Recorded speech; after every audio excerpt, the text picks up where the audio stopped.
two handsome young lads. Same exact size, same training, same muscle strength.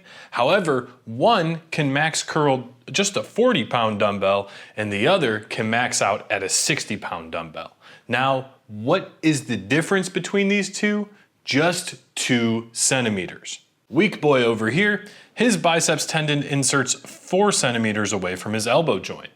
Meanwhile, strong boy over here, his inserts 6 centimeters away. And those 2 centimeters give him a 50% torque advantage, which is a 50% strength advantage, without gaining a single gram of muscle. That's cool to know, but here is the real power of understanding leverage. It allows you to understand where and when a muscle can best be targeted, because in order for a muscle to be switched on, it must have leverage in that range of motion. And understanding these leverage patterns and how they actually work is extremely powerful information, and you could use it to grow you bigger muscles faster. In the last video, which I'll link in the description, we talked about external torque, the force acting on you externally, whether that be from the dumbbell, a cable, machine.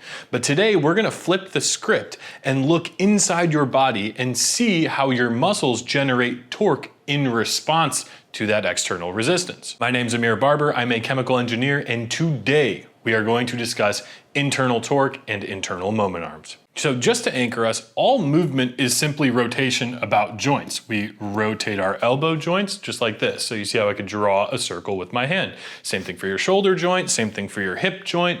It's all rotational motion. And torque is the rotational analog of force. It's rotational force. And here's the equation, force times moment arm. So external torque would be generated by whatever force, let's just say this is a cable that's pulling straight down, times the distance, the perpendicular distance from that joint axis. This is the external torque. Now, your body generates internal torque in response using muscle, and that counteracts that force and that resists that force. So if this external torque is the demand, think of this internal torque that your body generates as the supply. And the rest of this video is going to be focused on talking about the supply. So let's talk about the equation for just 1 second. All right, so if we're talking internally, the force in this equation is generated by the muscle. So for the biceps, one end attaches at the radius, the other attaches somewhere up on your scapula. Okay, and we can draw this line of force simply like that. Now here's a caveat for the nerds. It's actually a bidirectional pull, meaning that it pulls towards its center because muscle fibers slide over one another. Okay, anyways, but let's just ignore this arrow and talk about this guy. Okay, so we have the biceps pulling up and that way at this specific part of the range of motion. All right, the next part is the moment arm, which I'll refer to as the internal moment arm because we're talking about internal torque.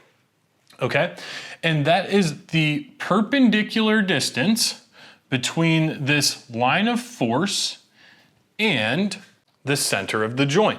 Okay, and that's just a really fancy way for saying if we draw the center of the joint and we have this line of force, we just need to draw an imaginary line that creates a 90-degree angle with that line of force. So we can draw moment arms. Moment arms are a distance and they are measurable. So going back to the earlier example, if we moved this guy's insertion point to right here, let me change colors, right? And instead it pulled like this, then we would have a 50% larger moment arm. And if this goes up by 50%, then the internal torque we can generate goes up by 50%, which means that we can handle 50% more external load if we were to ignore the fact that we have these two other muscles. Okay, just keeping things simple. Now, realistically, we can't change where our muscle inserts, right? That's genetically preset. It's just a powerful example to show how a little difference in the moment arm could make a big difference in strength. And this is part of the reason that elite power lifters can lift a lot more than other people. They were built for this. Just part of the reason though. Now this is just looking at a snapshot of a biceps curl when we're around 90 degrees of elbow flexion. However, in actual training, we move our hand, don't we? So maybe our hand's down here now. And as we move our hand, these lines, which are the internal moment arms, change substantially. All right? And that's why we have data to help us out. Now, when we're talking about elbow flexion, there are three main muscles involved that we're going to talk about. So we have the biceps brachii that we all know and love. Then we have the brachioradialis, which is this hunk of muscle right here. And then we also have the brachialis, which runs under the biceps to an extent. Okay, but all three of these are major contributors to elbow flexion.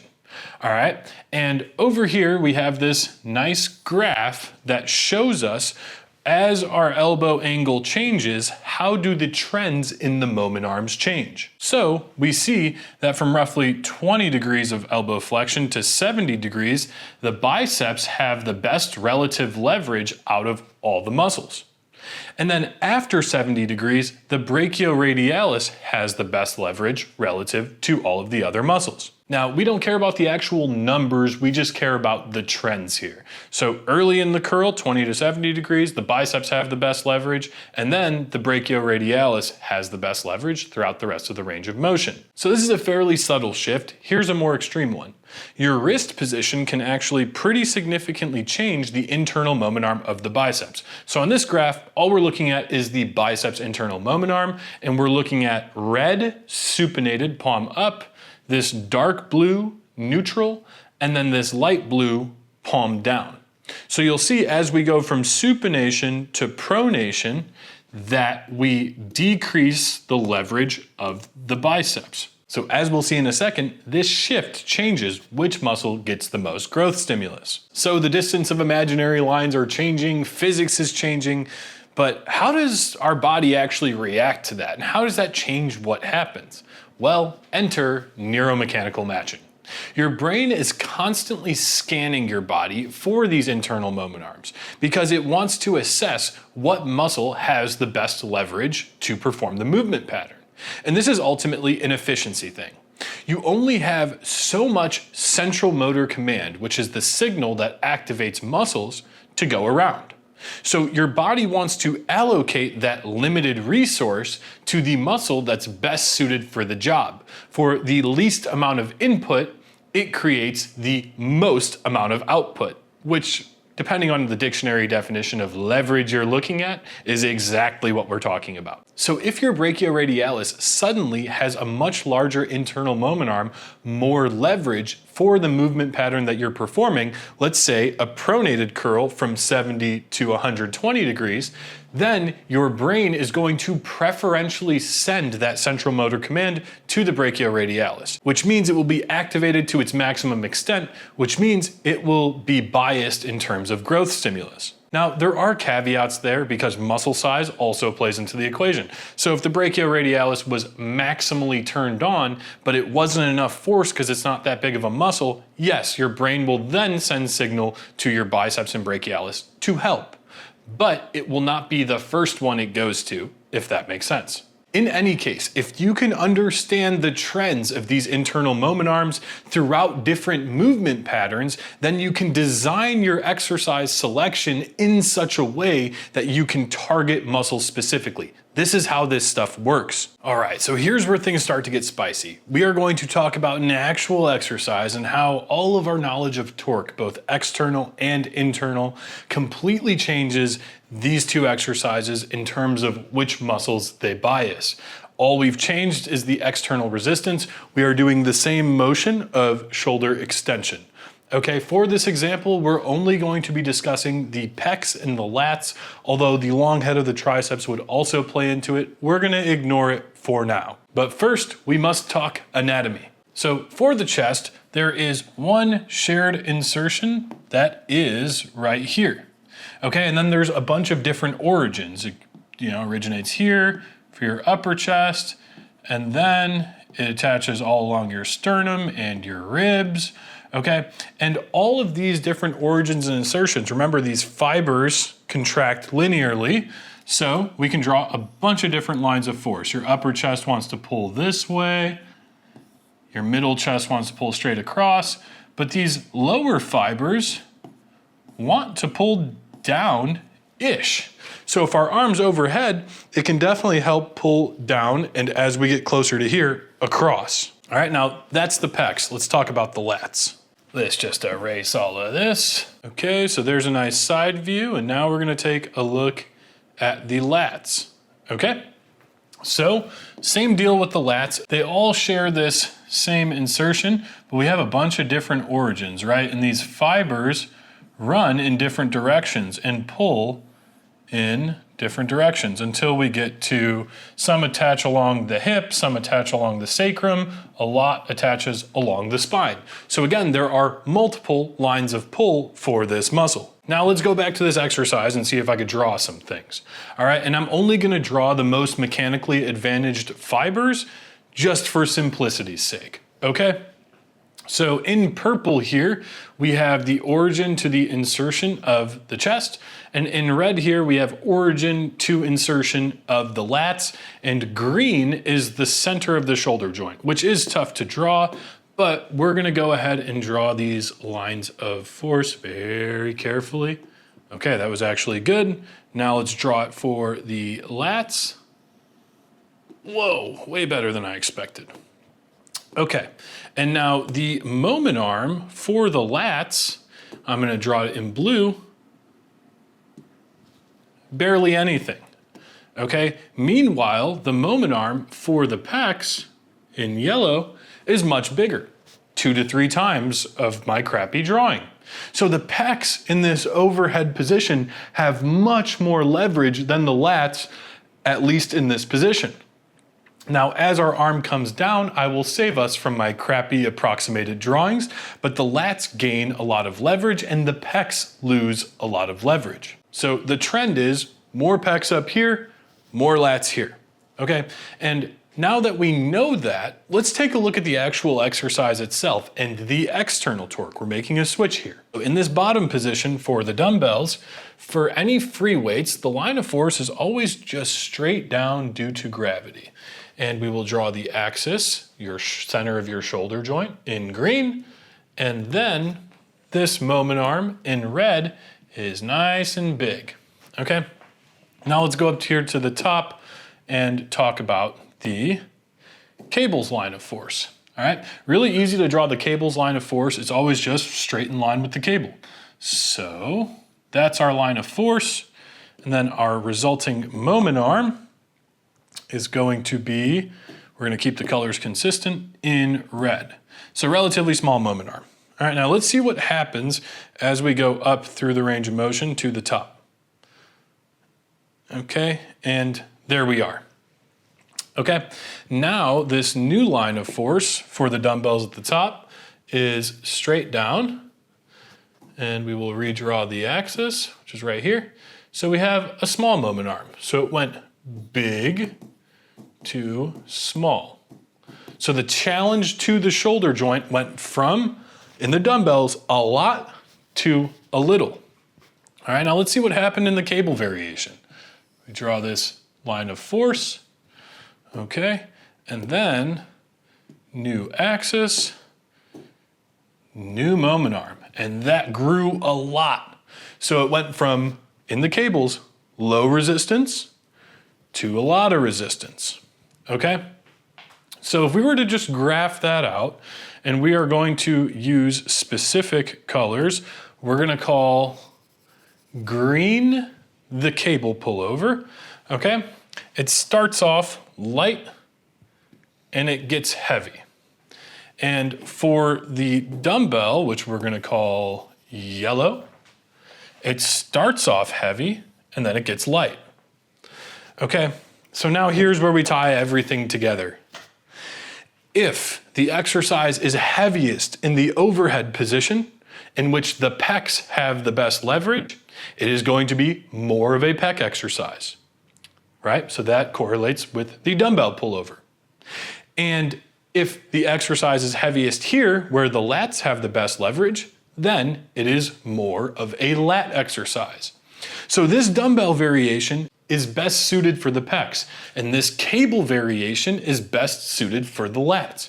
So you guys can begin to see how this knowledge and balance of internal and external torque tells the story of resistance training and allows you to actually understand and see this stuff and determine what an exercise actually does. And when you know the specific goal and target of an exercise, that's when you unlock a whole new level of efficiency in your training. Now, the good news is we have published data for most muscles in the human body, at least for a part of their range of motion. But those numbers come with caveats, and it is my job as a coach and a scientist to understand and explain these limitations in the data so that we refrain from drawing absolute conclusions based on incomplete data sets. First of all, most of the data that we have comes from cadavers, which are deceased humans who've passed away and donated their body to science. Okay? And that presents a few issues because we're looking at bodies that are no longer moving with muscles that are no longer contracting. And a lot of these individuals were not particularly muscular since they were elderly. In other words, we're making inferences about live trained lifters based on a handful of not alive specimens. In addition to that, muscle architecture makes things a little bit more hairy. Okay, so when you're actually measuring internal moment arms, you have to define a 2D plane to do so.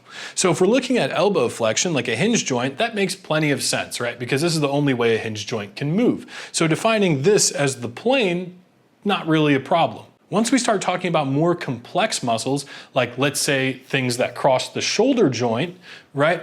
If we define just this as the plane or just this as the plane, so the sagittal and the frontal, it's missing out on the nearly infinite amount of planes we have in between that. So the internal moment arm data is specific to the plane that it's measured in, and we can draw inferences and extrapolate to the other planes, but that's just something that should be noted. Another fun one that I don't hear people talk about much is that if you actually grow your muscles significantly, it changes your internal moment arms, right? So if we take a look at these two guys, right? One has big, juicy, round delts, but the way that these fibers are pulling is straight out that way.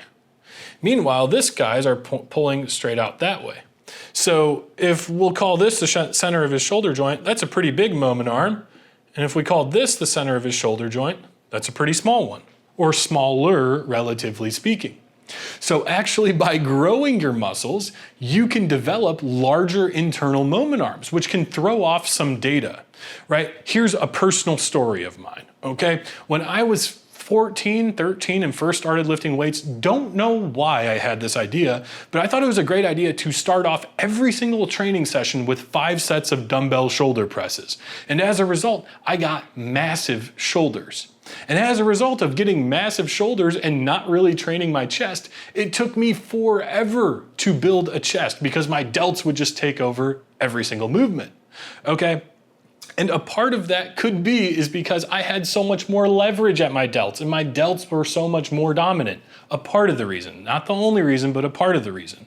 Okay, so actually growing muscles can change your internal moment arms relative to, let's say if we're doing a pressing movement, the chest has an internal moment arm, so do the delts, so do the triceps, right? So if we're just looking at data from one person, maybe who didn't have disproportionately large front delts, then the moment arm lengths would change and the way that my brain would recruit my body for the movement pattern would change.